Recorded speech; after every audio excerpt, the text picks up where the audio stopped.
A medida que el sol se ponía sobre una Europa destrozada en las secuelas de la Primera Guerra Mundial, los dolores de parto de una realidad aterradora se sintieron en Alemania.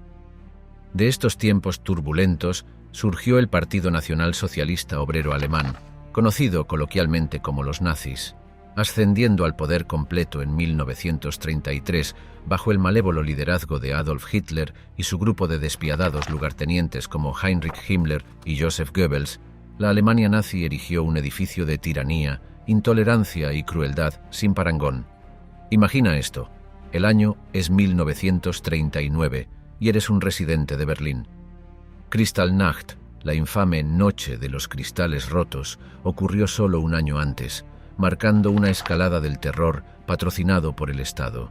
¿Puedes siquiera comenzar a comprender las profundidades de la decadencia moral en la que estarías envuelto? ¿Te atreverías a ser una voz disidente en una sociedad donde hablar podría resultar en tu desaparición abrupta, o peor aún? Como el historiador Ian Kershaw observó, el camino a Auschwitz fue construido por el odio, pero pavimentado con indiferencia. Sus escalofriantes palabras subrayan la bancarrota moral que hizo que no solo fuera posible, sino peligroso para el ciudadano promedio sobrevivir en el Tercer Reich, y mucho menos ofrecer resistencia. Únete a nosotros mientras desenterramos las inquietantes verdades sobre la vida en la Alemania nazi, exponiendo la maquinaria de un régimen que deshumanizó sistemáticamente a su población y diezmó el mismo tejido de la decencia humana. Bienvenido al diario de Julio César. El puño de hierro del Führer, viviendo bajo la atenta mirada del totalitarismo nazi.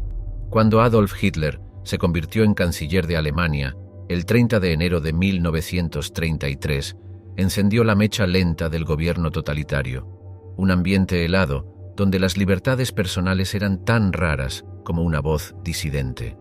En cuestión de semanas se aprobó el decreto del incendio del Reichstag, anulando esencialmente libertades civiles clave como la libertad de prensa y la libertad de reunión. Pero esto fue solo el preludio de una orquesta de opresión que alcanzaría su punto máximo con la ley habilitante, un instrumento legal que transfería poderes legislativos a Hitler, otorgándole una autoridad casi absoluta. Ingrese a la Gestapo, la policía secreta del Estado, liderada por el siniestro Heinrich Himmler.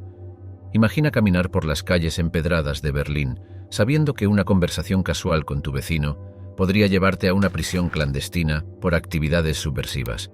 No encontrarías consuelo ni en las iglesias ni en los cafés, ya que la vigilancia estaba en todas partes, desde el púlpito hasta la mesa del café.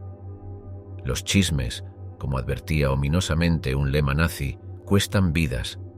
Los tentáculos totalitarios se extendieron no solo a las plazas públicas, sino también a las vidas privadas. ¿Escuchar estaciones de radio extranjeras?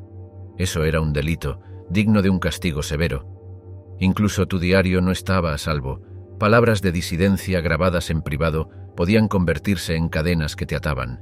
La literatura fue escrutada, y obras de autores como Thomas Mann y Erich Maria Remarque fueron arrojadas a las hogueras como ejemplos del espíritu no alemán durante las infames ceremonias de quema de libros. Hablando de espíritus, el aire estaba cargado de adoctrinamiento ideológico. El confidente de Hitler, Joseph Goebbels, orquestó una sinfonía de propaganda tan omnipresente que se entrelazó con la misma esencia de la vida cotidiana. Las radios ya no eran simples objetos del hogar, eran instrumentos controlados por el Estado para canalizar la propaganda del Führer en los hogares alemanes. Los Juegos Olímpicos de Berlín de 1936 sirvieron como un gran escenario para retratar a la Alemania nazi como una utopía, aunque una que se estaba resquebrajando bajo su propia fachada. Y no olvidemos las escuelas. A los niños no solo se les enseñaba aritmética y gramática, se les adoctrinaba con ideologías nazis, preparando a los jóvenes para el servicio al Reich. La juventud hitleriana y la Liga de las Chicas Alemanas se convirtieron en canales para moldear las jóvenes mentes, creando una generación en sintonía con la causa nazi. Los intelectuales y académicos tampoco se salvaron. La libertad académica era un sueño lejano, ya que las universidades fueron limpiadas de cualquier pensamiento considerado contrario a los ideales nazis. Profesores como Martin Heidegger, que abrazó el nacionalsocialismo, se convirtieron en guardianes ideológicos de esta prisión intelectual. Si eras parte de la fuerza laboral, te convertías en un engranaje en la máquina de guerra. Los sindicatos fueron abolidos, reemplazados por el Frente Alemán del Trabajo, asegurando que la fuerza laboral estuviera estrictamente controlada para la máxima productividad y resistencia mínima. No se trataba solo de seguir reglas, se trataba de una lealtad absoluta a la ideología y al hombre que la creó. En este reino, la neutralidad era traición, el silencio era complicidad y las preguntas eran puñales dirigidos al corazón del Reich. Tinta invisible de la discriminación, las leyes de Nuremberg y la arquitectura de la segregación racial. El 15 de septiembre de 1935 marcó una fecha que no solo alteró calendarios, sino que dejó una marca en el alma de la humanidad. Reunidos en la históricamente sobrecogedora ciudad de Nuremberg, un lugar sinónimo de grandiosa arquitectura medieval y de los posteriores infames juicios de guerra, el Reichstag se convocó. Bajo la atenta mirada de Adolf Hitler, desplegaron un pergamino de prejuicio, las leyes de Nuremberg, un manuscrito legal diseñado no para gobernar, sino para segregar, aislar y aniquilar a un subconjunto completo de la población, los judíos. La tinta apenas estaba seca cuando el peso de las leyes cayó de golpe. Dos estatutos principales constituían este dueto discriminatorio: la Ley de Ciudadanía del Reich y la Ley para la Protección de la Sangre y el Honor alemanes. Estas no eran leyes en el sentido tradicional, sino sentencias de muerte social, elaboradas con elegancia jurídica por los juristas leales a Hitler, como Wilhelm Frick y Bernhard Lösener. Imagina el repentino eclipse de tu identidad. Tú, que quizás luchaste por Alemania en la Primera Guerra Mundial, que quizás compusiste sinfonías o escribiste novelas, ahora eras simplemente un sujeto, no un ciudadano. Un matiz crítico, porque los sujetos no tenían derechos políticos, no tenían voz, no tenían un ancla en la nación que llamaban hogar. Albert Einstein, el luminoso físico, renunció a su ciudadanía en 1933, precursor del despojo generalizado que las leyes de Nuremberg infligirían a otras mentes brillantes y almas ordinarias. Luego vino el diluvio de definiciones. ¿Quién era judío? ¿Quién no lo era? La red se apretaba con cada cláusula, abarcando finalmente a cualquiera con 3 o 4 abuelos judíos, independientemente de su fe personal o falta de ella. Era como si la ascendencia se convirtiera en un lazo espectral, apretando su agarre alrededor de ti, independientemente de tus creencias, acciones o contribuciones a la sociedad. Sin embargo, estas leyes hicieron más que simplemente quitar la ciudadanía. Buscaron romper los lazos de la sociedad al imponer la pureza racial mediante prohibiciones matrimoniales. Prohibir cualquier matrimonio entre no judíos y judíos. Decretaba la ley para la protección de la sangre y el honor alemanes, arrojando un manto de aislamiento que dejó muchas historias de amor sin contar y muchas familias destrozadas. Lo privado se volvió político y las paredes del dormitorio se volvieron tan asfixiantes como las del Estado. ¿Pero qué es una ley sin aplicación? Eso también lo tenían cubierto. Se establecieron tribunales especiales y violar estas leyes no solo se convirtió en un tabú social, sino en un delito. Lo llamaban contaminación racial, como si el amor pudiera alguna vez empañar el complejo tapiz del patrimonio humano. Ocultas en el subtexto de estas leyes estaban los planos para el inminente holocausto. En una escalofriante declaración, Hitler una vez declaró: si los financieros judíos internacionales dentro y fuera de Europa logran sumergir a las naciones una vez más en una guerra mundial, entonces el resultado no será la bolchevización de la tierra y así la victoria de la judería, sino la aniquilación de la raza judía en Europa. Las leyes de Nuremberg, entonces, fueron el andamiaje sobre el cual esta retorcida ideología construiría su torre de terror. La oscura alquimia de la eugenesia, la siniestra búsqueda del Tercer Reich por la pureza racial. En los sombríos corredores de la ideología nazi existía una doctrina clandestina, un letal cóctel de pseudociencia y prejuicio, bautizado como higiene racial. No debe confundirse con saneamiento, esto era eugenesia en su forma más macabra. La semilla de esta nociva noción había estado germinando mucho antes del ascenso de Hitler. Sin embargo, bajo el Tercer Reich encontraría terreno fértil, sin obstáculos morales o éticos. Imagina un mundo donde tu composición genética es tu destino, No solo una paleta de rasgos hereditarios, sino un sello indeleble que te califica para la vida o para la muerte. Entra en el reino de Action T4, un programa de eutanasia enmascarado como Muertes por Compasión, orquestado por personajes como los médicos Karl Brandt y Philip Buller. Estos hombres no eran pícaros, eran piezas esenciales en la maquinaria del Estado nazi, a quienes se les concedió inmunidad e incluso aliento para eliminar a aquellos considerados indignos de vivir. Condiciones heredadas como la esquizofrenia, la epilepsia y las discapacidades físicas se convirtieron en crímenes capitales bajo el programa T4. No era solo un decreto, sino un grotesco teatro, con cámaras de gas camufladas como salas de ducha y certificados de defunción falsificados para engañar a las familias en duelo. Ni siquiera los niños fueron perdonados. Más de 5.000 encontraron su fin en salas pediátricas especialmente diseñadas para este sombrío propósito. El objetivo no era otro que la exterminación masiva de aquellos considerados genéticamente inferiores, un escalofriante preludio al Holocausto. Si el programa T4 era el hacha del verdugo, las esterilizaciones forzadas eran la soga del verdugo, eliminando cualquier posibilidad de que los genes defectuosos pasaran a la siguiente generación. Instituido por la Ley de 1933 para la prevención de la progenie hereditariamente enferma, aproximadamente 400.000 individuos fueron esterilizados. Médicos como Ernst Rudin dieron credibilidad científica a estas prácticas abominables, velando crudos prejuicios raciales detrás de una fachada de datos estadísticos e investigación genética. Pero ¿qué sucede cuando la perversión de la ciencia se convierte en política de Estado?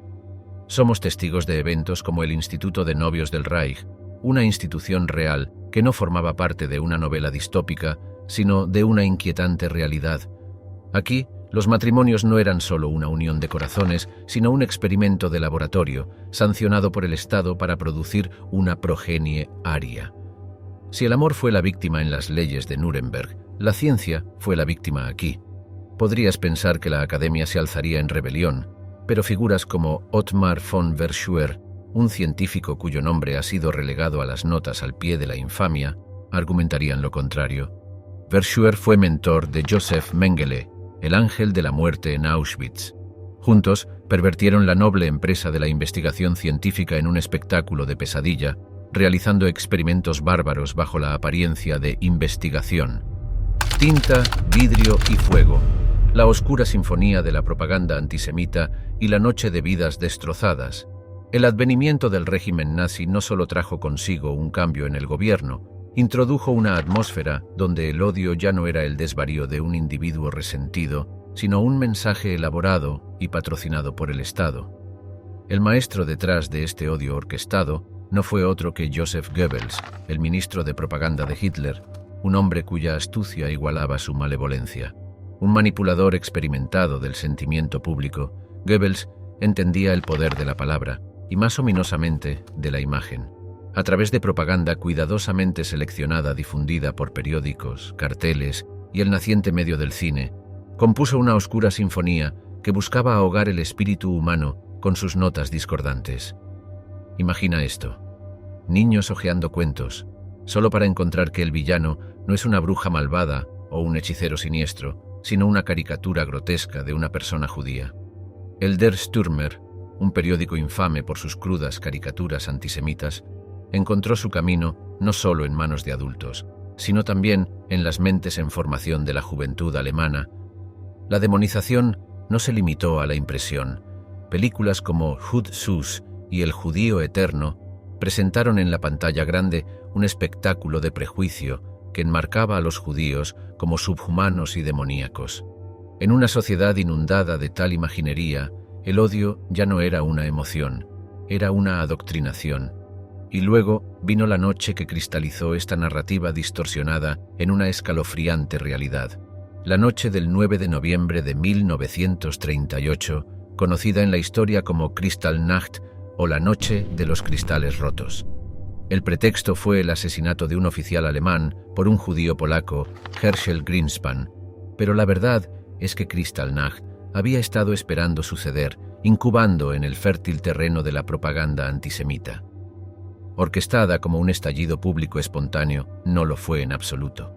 Las tropas paramilitares de la SA, vistiendo ropa civil para crear la ilusión de una acción pública masiva, destrozaron las fachadas de vidrio de los negocios propiedad de judíos, quemaron sinagogas y arrestaron a unos 30.000 hombres judíos, muchos de los cuales luego se encontrarían en campos de concentración. Sin embargo, el vidrio que se rompió esa noche no fue simplemente el de las ventanas de las tiendas o los paneles de las sinagogas. Fue el destrozo de vidas, comunidades y la misma idea de convivencia. Barrios que una vez resonaron con la risa inocente de los niños y la charla amistosa de los adultos, ahora eran la banda sonora de una película de terror, con gritos, sirenas y el repugnante crujir de martillos contra el vidrio. Incluso después de tal brutalidad descarada, la máquina de propaganda continuó su sombrío trabajo. Los periódicos enmarcaron la Kristallnacht como una respuesta justificable a la provocación judía. Era como si el propio lenguaje hubiera sido secuestrado, sus palabras retorcidas en formas grotescas que ya no representaban la verdad, sino una realidad fabricada. Es escalofriante considerar cuántos entre el público alemán, ya impregnados de años de propaganda antisemita, aceptaron esta narrativa, sus brújulas morales tan distorsionadas que el norte apuntaba hacia un abismo. Los marginados olvidados. Las otras caras en la galería nazi del prejuicio. En el espeluznante tapiz de la Alemania nazi, la persecución de los judíos ocupa un rincón especialmente oscuro. Sin embargo, acechando en los márgenes de ese sombrío cuadro, hay otras caras, olvidadas, relegadas, pero igualmente atormentadas. Esta no fue solo una guerra contra una sola comunidad, fue una cruzada contra la diversidad misma. Ya fueras homosexual, gitano o discapacitado, el Tercer Reich no tenía lugar para tu narrativa, excepto como una historia de advertencia de lo que la sociedad no debería ser. Imagina Berlín en los años 20, una metrópolis vibrante que pulsa con vida y cultura, donde la sexualidad se exploraba con una apertura que era vanguardista para la época, avance rápido a los años 30 bajo el dominio nazi, y esta floreciente liberación sexual fue sofocada, enterrada bajo el peso del párrafo 175, una ley draconiana que criminalizaba la homosexualidad. En toda Alemania comenzaron a aparecer triángulos rosados, cosidos en los uniformes de prisión de hombres, cuyo único delito era amar de manera diferente. Enviados a campos de concentración, a menudo fueron sometidos a un trato brutal que iba más allá de las ya horribles normas de tales lugares. En los ojos de Heinrich Himmler, el Reichsführer SS, los homosexuales no eran solo desviados, sino amenazas para la raza aria, indignos de procrear o incluso de vivir. En paralelo, estaba la población gitana y sinti, personas a menudo peyorativamente llamadas gitanos. La suya era una rica cultura nómada, arraigada en la música y los lazos familiares. Sin embargo, las máquinas de propaganda nazi los pintaron como criminales y parásitos sociales. Los Zigeunerlager, o campos de gitanos, como el de Auschwitz, fueron un sombrío testimonio de este estereotipo malicioso. Su música se convirtió en lamentos, su libertad en cadenas y sus vidas en simples notas al pie en los extensos anales de la crueldad nazi. Entre todo esto estaba otro grupo, cuya situación, como un suave matiz en una cacofonía, a menudo pasa desapercibida: los discapacitados. Bajo la lógica retorcida de Acción T4, las personas con discapacidad eran vistas como vida indigna de vivir, una carga para la Volksgemeinschaft o la comunidad nacional. Las habitaciones de los hospitales se transformaron en cámaras de ejecución, donde los médicos actuaban tanto de juez como de verdugo, administrando dosis letales de medicación o asfixiando a pacientes en cámaras de gas. En esta galería de horrores se encontraban figuras como Viktor Brack y Werner Heide, médicos que traicionaron su juramento hipocrático para servir a una causa demoníaca. Entonces, ¿qué une estos hilos dispares? Un régimen obsesionado con la homogeneidad, obsesionado con la ilusoria pureza de una raza maestra. Aquí, la propaganda era un arma letal, sus imágenes y lemas cincelando la conciencia pública hasta que se volvía insensible al sufrimiento de el otro. Joseph Mengele, el infame ángel de la muerte, no solo experimentó con judíos. También mostró un perverso interés en los gemelos gitanos que tuvieron la desgracia de encontrarse en Auschwitz. De manera similar, La radio del pueblo alemán, un portavoz de la ideología nazi, no era reacio a transmitir mensajes que retrataban a homosexuales y discapacitados como enemigos del Estado. La guerra contra el hambre, cuando el pan, la mantequilla y la dignidad escaseaban. Imagina una concurrida calle de Berlín a finales de los años 30.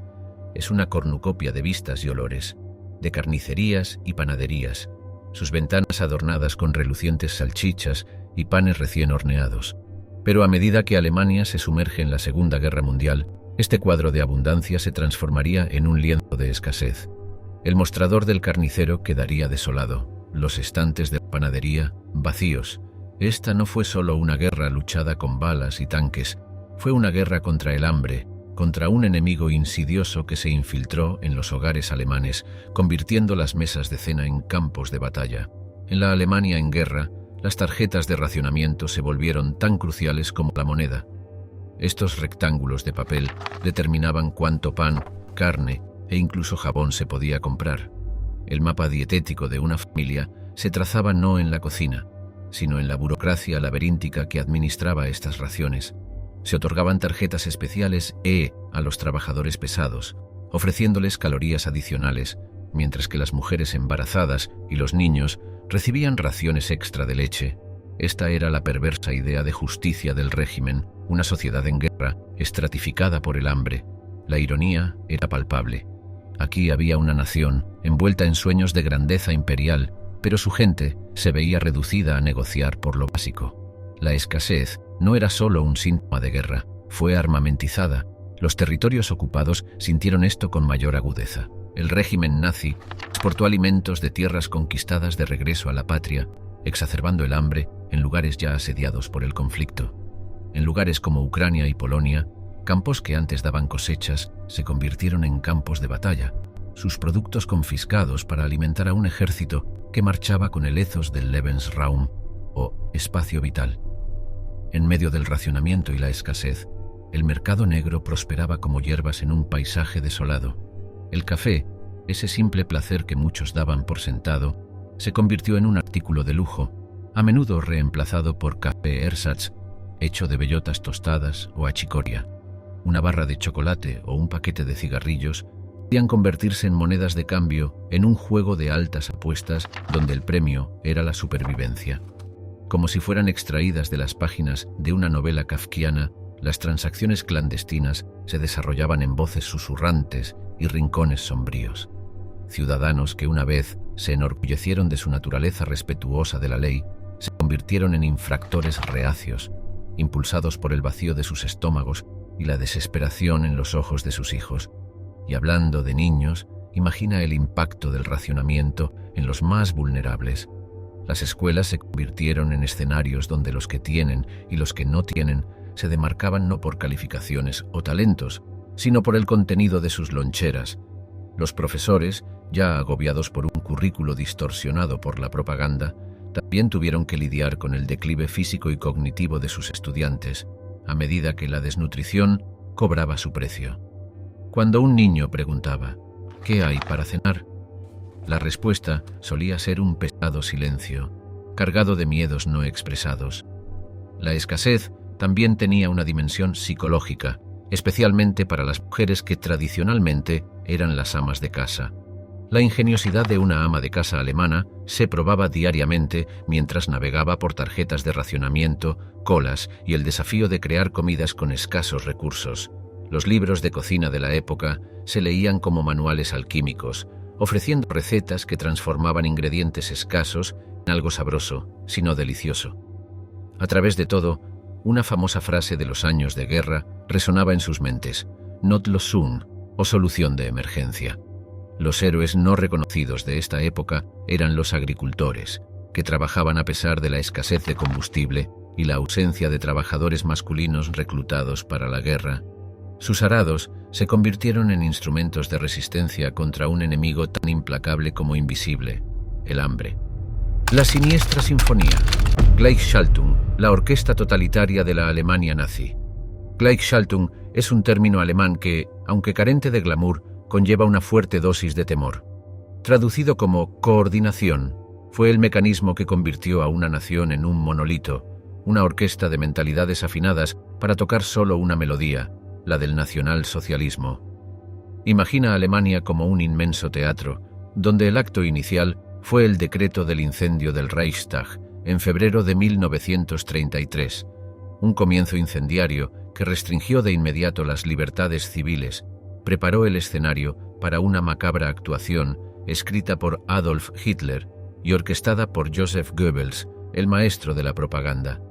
Adentrémonos en las cámaras internas de este sórdido teatro, donde las instituciones eran como piezas en un gran juego de ajedrez. Cada una tenía un papel que desempeñar, y desviarse del guión era impensable. Tomemos, por ejemplo, el Ministerio del Reich para la Ilustración Pública y Propaganda. Una vez una simple oficina gubernamental, se transformó en una monumental aguja proyectando largas y oscuras sombras sobre el paisaje mediático. Los editores de periódicos se vieron coaccionados a unirse a la Cámara de Prensa del Reich, donde las únicas noticias consideradas aptas para imprimir eran las que ensalzaban las virtudes del régimen. Esto no era periodismo, era escribir guiones para una distopía, donde la tinta estaba manchada con dogma y los titulares resonaban como redobles de condenación. La educación tampoco fue perdonada. Imagina ser un estudiante en los años 30 y entrar en un aula despojada de pluralidad intelectual. El maestro, que una vez fue un mentor y ahora un portavoz, comienza el día con un saludo Heil Hitler. Los libros de texto son purgados de pensamientos decadentes y en su lugar hay lecciones que glorifican la supremacía aria. La literatura clásica es reemplazada por Mein Kampf. Los problemas de matemáticas incorporan cálculos balísticos para la artillería y la clase de gimnasia se convierte en entrenamiento paramilitar. Era un plan de estudios diseñado para fabricar conformidad, no cultivar mentes. ¿Y qué hay de las iglesias? En un país profundamente arraigado en valores cristianos, podrías esperar algún refugio del totalitarismo dentro de esas sagradas paredes. Piénsalo de nuevo. Bajo la política de Gleichschaltung, incluso la espiritualidad estaba reglamentada. Las iglesias protestantes se amalgamaron en la Iglesia del Reich, dirigida por Ludwig Müller, un obispo más leal al Führer que al padre. Los crucifijos fueron reemplazados por esvásticas y los himnos por himnos nazis. La Iglesia católica, a través del Concordato del Reich de 1933, pensó que podría mantener su independencia firmando un tratado con el diablo, solo para encontrarse atrapada en compromisos que erosionaban su autoridad moral. Incluso el ámbito económico fue coreografiado para este nefasto baile. El Frente Laboral alemán engulló los sindicatos libres y los empresarios encontraron sus negocios arianizados o alineados con el esfuerzo bélico. El alcance del régimen se extendió hasta la bolsa de valores, las fábricas e incluso los campos del agricultor. Cada engranaje en la máquina económica recalibrado para alimentar el Tercer Reich. Para aquellos que intentaron resistir, el sombrío final a menudo se orquestaba en lugares como las cámaras de tortura de la Gestapo o los campos de concentración. Nombres como Heinrich Himmler y Reinhard Heydrich, arquitectos del terror, eran como conductores asegurándose de que cada nota de sufrimiento fuera perfecta en tono. En las sombras de las valquirias, la paradoja de la feminidad nazi. Imagina que estás hojeando una brillante revista alemana a principios de los años 1930. Podrías encontrar una imagen que contrasta fuertemente con la percepción moderna de la Alemania nazi. Una mujer con un vestido de noche fluyente, sujetando un ramo de lirios, su rostro radiante de felicidad. Esta enigmática figura es Gertrud Scholz-Klink, la mujer de más alto rango en el Tercer Reich. Como líder de la Liga de Mujeres Nacionalsocialistas, ella personificaba una desconcertante dicotomía: la elevación de las mujeres arias a proporciones míticas, mientras simultáneamente las encadenaban a roles domésticos sofocantes. La retórica elevada de Scholz-Klink hablaba de las mujeres como pilares de la Volksgemeinschaft, o comunidad nacional, pintándolas como diosas de la fertilidad y símbolos de pureza racial. Pero esta deificación tenía un costo, un conjunto inquebrantable de deberes familiares que ataban a las mujeres al hogar. Tomemos, por ejemplo, el servicio de madre del Reich, una institución que parecía arrancada directamente de un cuento de hadas sombrío. Esta era una escuela, pero no del tipo al que enviarías a tus hijas voluntariamente. El currículo era singular: aprender a ser madre. Aquí, a las jóvenes se les enseñaba que su valía estaba intrínsecamente ligada al número de hijos que podían tener. Incluso Hitler ofreció un giro oscuro sobre el calor familiar, declarando: «La misión de las mujeres es ser bellas y traer niños al mundo». La ironía era imposible de ignorar. El régimen que idolatraba la maternidad paradójicamente arrancó a muchas mujeres de sus trabajos como maestras, médicas o abogadas. Considera la Ley para la Reducción del Desempleo en 1933, que proporcionaba préstamos a jóvenes parejas arias para casarse, pero solo con la condición de que la esposa abandonara su profesión. Esto no era sobre alivio económico, sino sobre crear un ámbito doméstico donde las ambiciones de las mujeres eran domesticadas y sus alas recortadas. En esta realidad perversa, el arquetipo de la mujer aria ideal estaba atrapado entre la mítica valquiria, la doncella guerrera de la leyenda nórdica, y la figura restringida de la tradicional ama de casa alemana. Sin embargo, la ideología nazi era pragmática cuando tenía que serlo. Cuando la guerra comenzó a llevar hombres al frente, las mujeres fueron a regañadientes, sacadas de sus hogares y empujadas a las fábricas. Esto no era empoderamiento, sino expediente. La misma mujer que ayer estaba confinada a las tareas domésticas, ahora estaba ensamblando municiones o trabajando en industrias intensivas en mano de obra, mientras que el mensaje social permanecía inalterado. Tu rol definitivo está en casa, como madre y cuidadora. Pero no todas las mujeres eligieron permanecer confinadas a estos roles. Algunas tomaron parte activa en la resistencia, como Sophie Scholl, una joven parte del grupo de resistencia Rosa Blanca, que desafió la narrativa monolítica sobre la feminidad nazi. Sus valientes actos y su ejecución final recordaron al mundo que las mujeres podían ser tan valientes y resistentes como los hombres, incluso cuando el mundo conspiraba para reducirlas a meros conductos para futuras generaciones. Sembrando semillas de discordia. Las infancias perdidas del reino crepuscular de Hitler. Imagina un parque lleno de niños, su risa resonando en el aire. Ahora imagina que esta escena idílica se transforma en algo mucho más insidioso. Un lugar donde el entusiasmo juvenil se aprovecha para alimentar una máquina de odio y fanatismo. Bienvenidos al inquietante mundo de la juventud hitleriana, donde la inocencia de la infancia a menudo se reemplazaba por una profunda adoctrinación que buscaba moldear mentes maleables en fanáticos seguidores de la ideología nazi.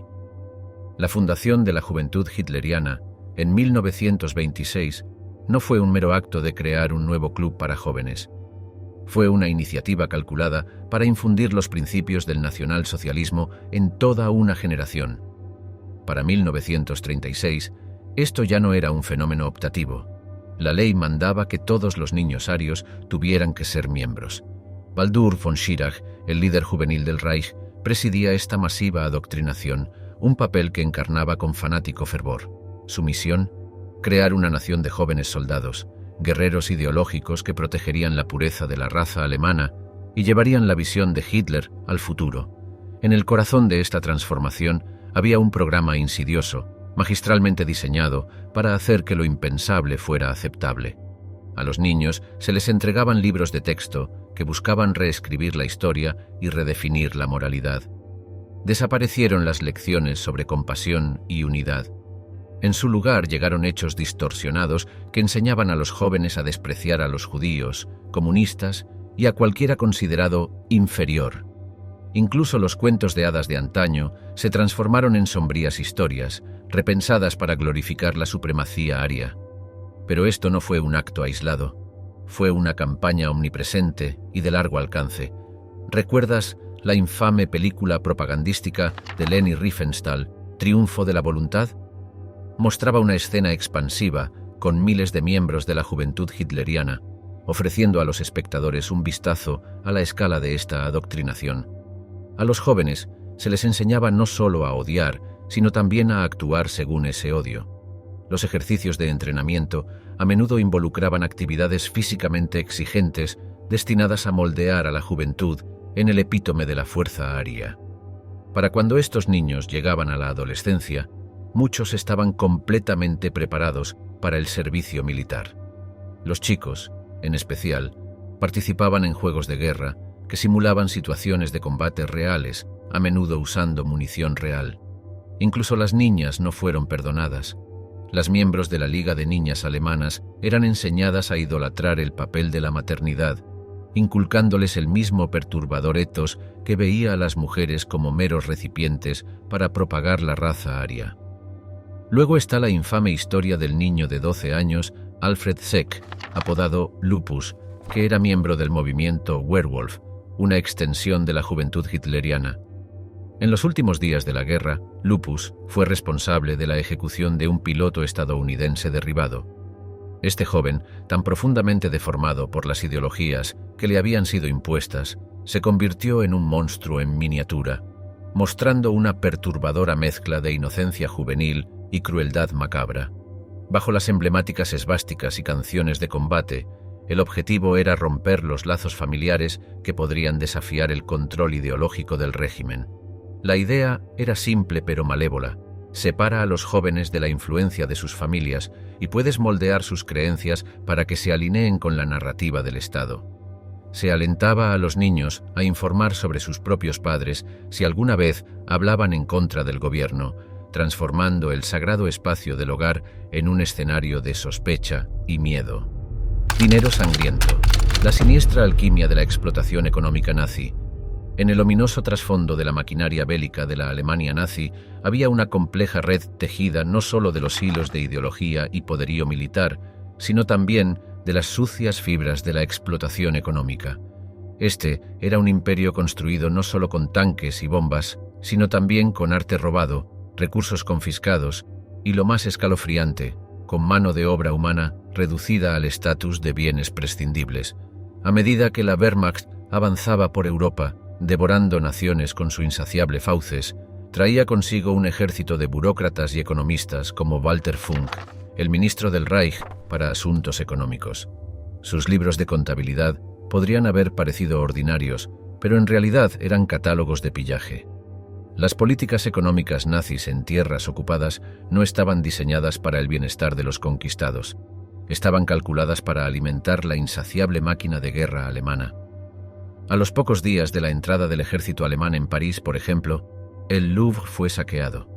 Invaluables obras de arte fueron llevadas para adornar las casas de los oficiales nazis y alimentar las arcas de su estado.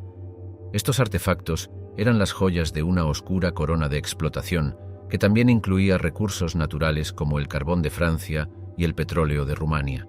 Sin embargo, incluso los recursos naturales palidecían en comparación con la forma más grotesca de abuso económico: el trabajo esclavo. El saqueo no era solo material, era humano. Se estima que 12 millones de personas fueron coaccionadas para realizar trabajos forzados, sus vidas destiladas en unidades económicas en una malevolente forma de alquimia.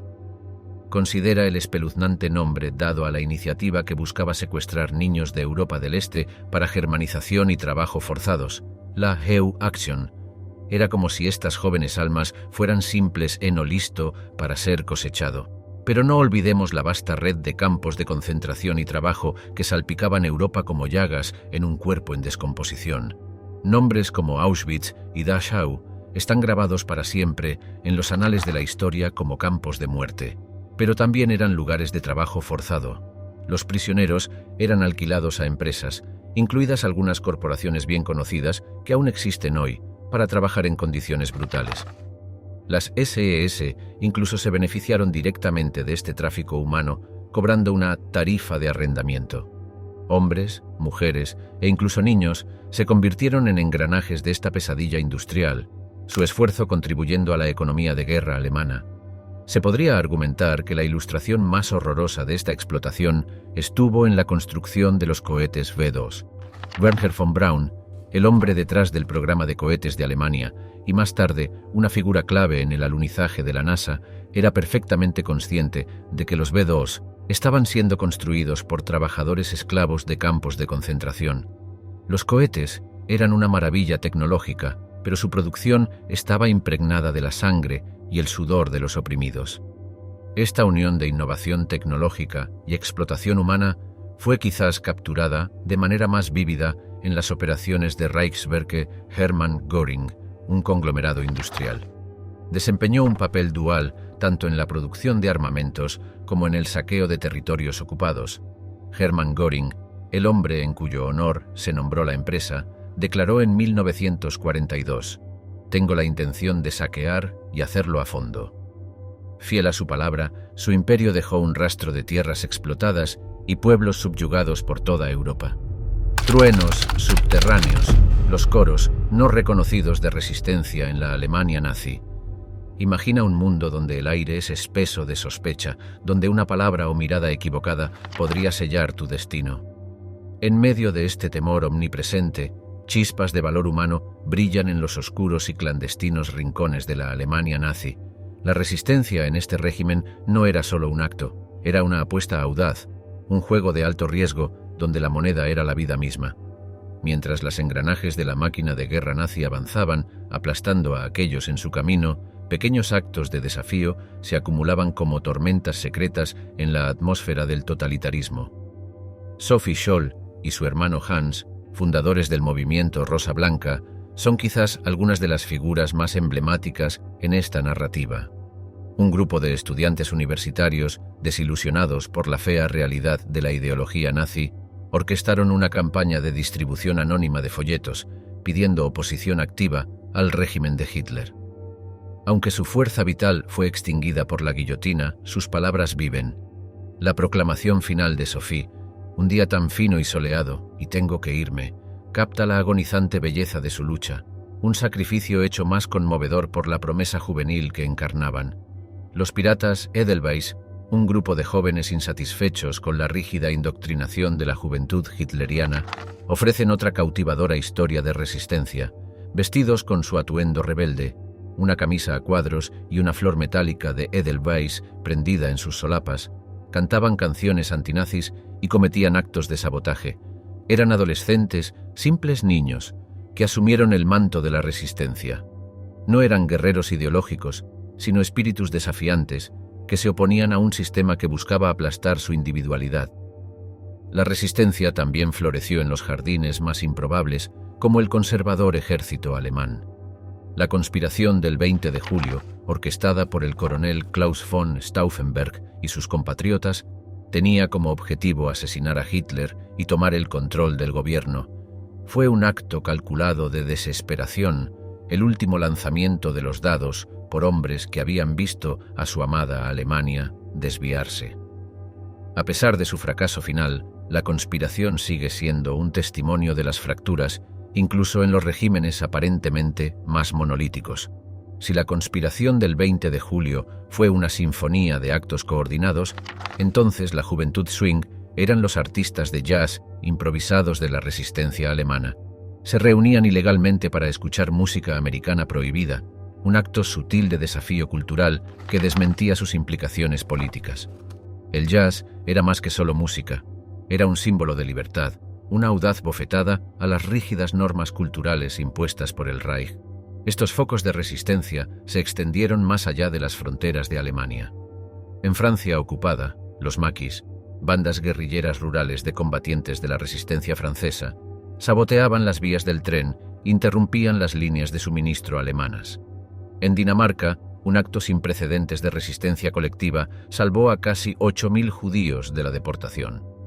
Estas historias abarcan diferentes formas, escalas y resultados, pero comparten un espíritu común de rebelión.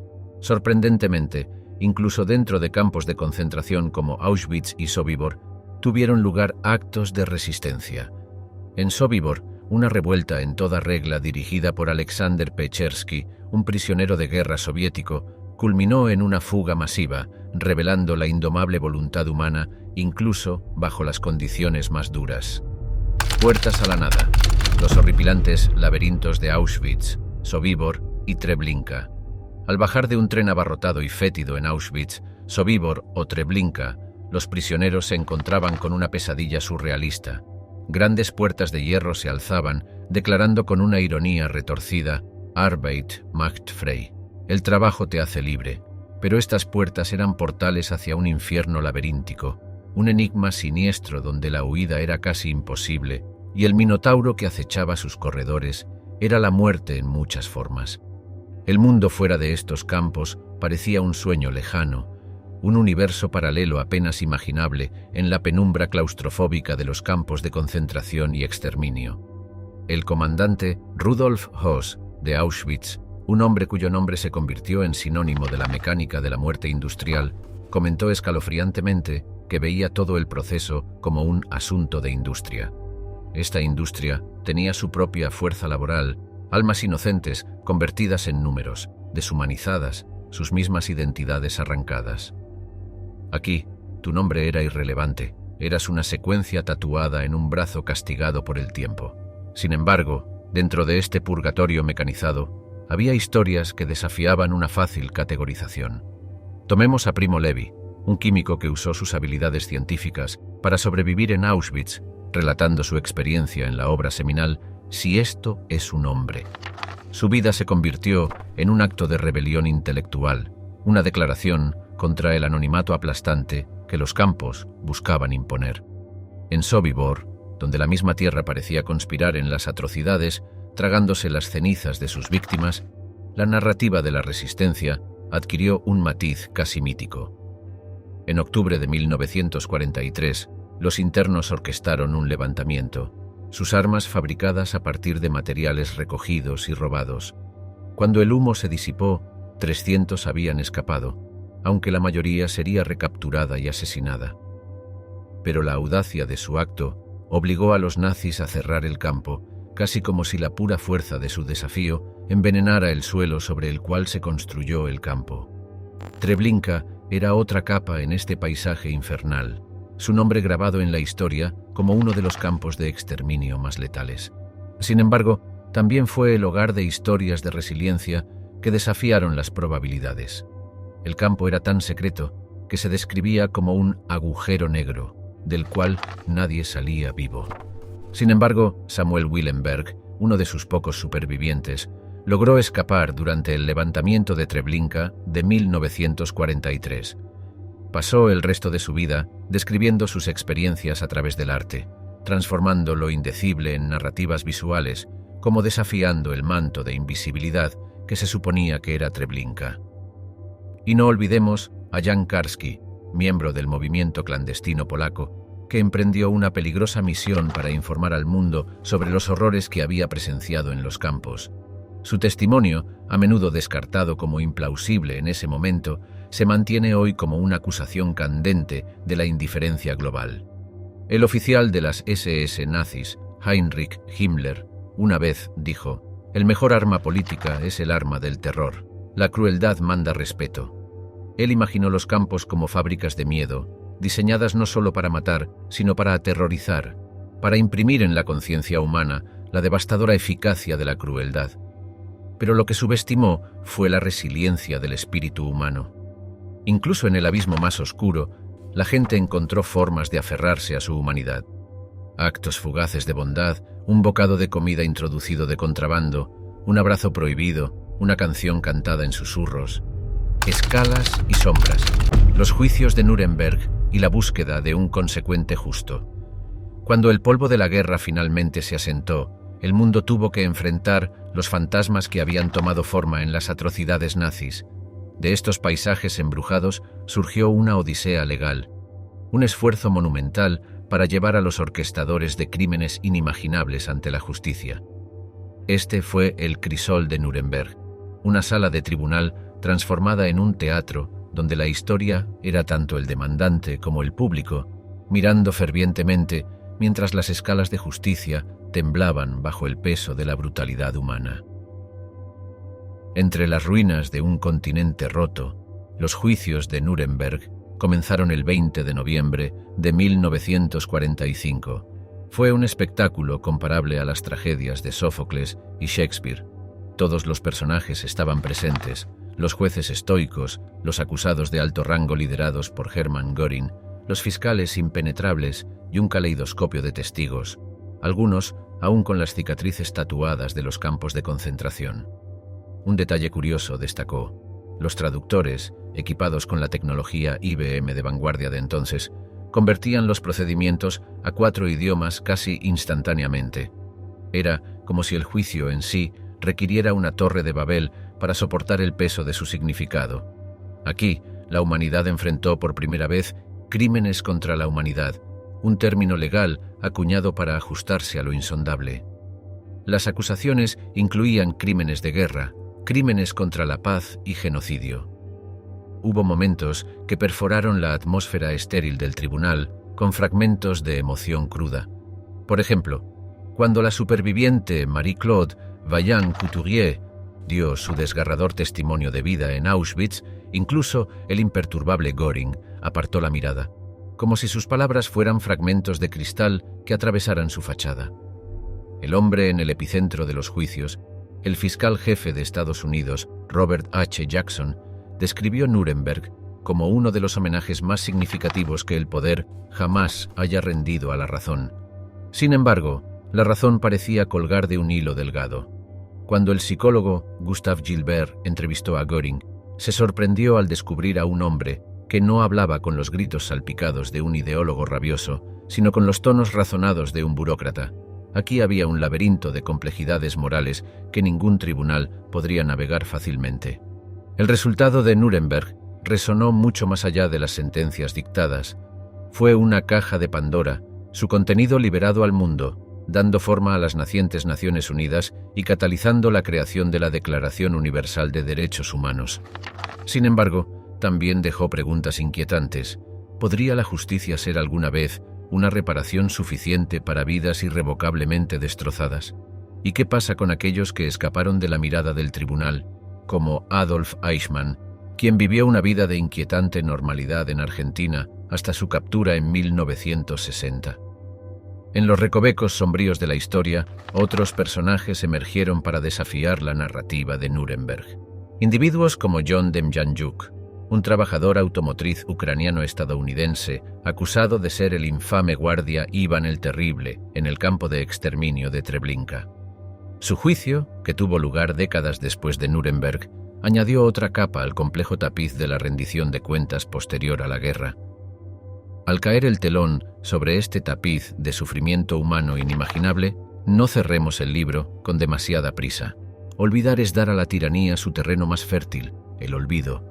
Hemos viajado a través de los horrores laberínticos de la Alemania nazi, desde las leyes de Nuremberg que mancharon pergaminos legales hasta las chimeneas humeantes de Auschwitz. Hemos visto cómo la propaganda esculpió a la sociedad en espectadores complacientes y cómo los movimientos de resistencia, aunque frágiles como llamas de vela en una tormenta, intentaron iluminar un camino hacia la resistencia. En palabras de George Santayana, aquellos que no pueden recordar el pasado están condenados a repetirlo. Al despedirnos, permitamos que estas historias sirvan no como ecos distantes de una era pasada, sino como notas sombrías en una sinfonía en curso. Una sinfonía de la civilización humana, una composición que, si escuchamos con atención, nos enseñe cómo garantizar que tal oscuridad nunca vuelva a ocupar el centro del escenario.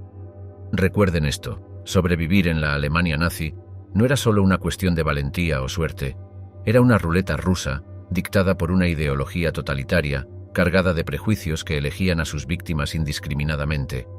Y así, mientras continuamos escribiendo nuevos capítulos en nuestra historia colectiva, empuñemos nuestros bolígrafos con sabiduría, asegurando que la tinta que usemos no sea la misma que una vez escribió atrocidades.